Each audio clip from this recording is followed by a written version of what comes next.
Coinbase last week, we talked about the SEC, who Coinbase said, look, we're going to release a Bitcoin lending program, which a lot of other companies had done. So it was like deposit a Bitcoin with us, and then in a year, we give it back plus 2% extra, that kind of a thing. And a lot of companies had done similar products to that.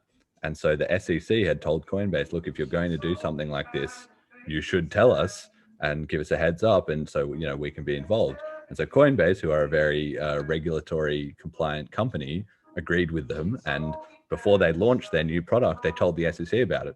And the SEC came back and said, this is illegal. You can't do this. If you do this, we're going to sue you. And Coinbase said, why?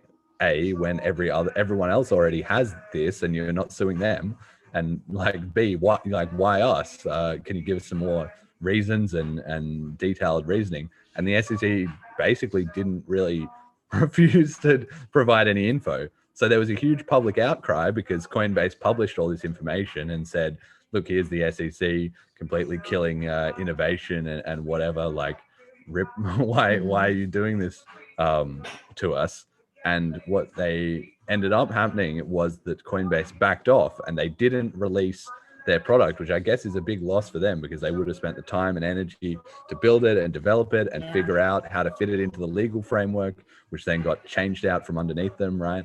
So that's a huge loss. And also it's obviously a competitive disadvantage that if their competitors have these products and are just running them and consumers want them, right, because they're going to those platforms for those reasons, then Coinbase can't be able to keep up with this if they can't offer the lending products themselves. So obviously the SEC did bully them off this position one way or another, and maybe I don't know how much bad blood it will have created between those two, but is this a case of innovation being stifled by the regulators, or how much faith do you think the average American has in the sort of good intentions of someone like the SEC to regulate in the interest of consumers versus just protecting the entrenched banks and, the government interests and the lobby groups and whatever?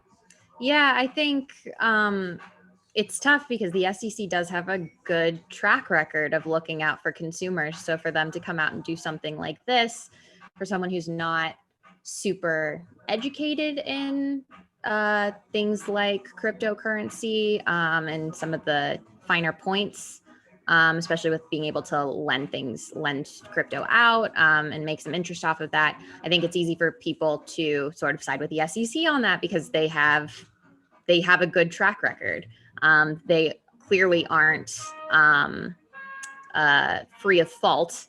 And I would be really interested for them to actually come out and say why. Like, why really are you telling Coinbase that they can't do this? Do you think, is it something to do with them being significantly bigger than any of these other institutions that are allowing to do this sort of thing?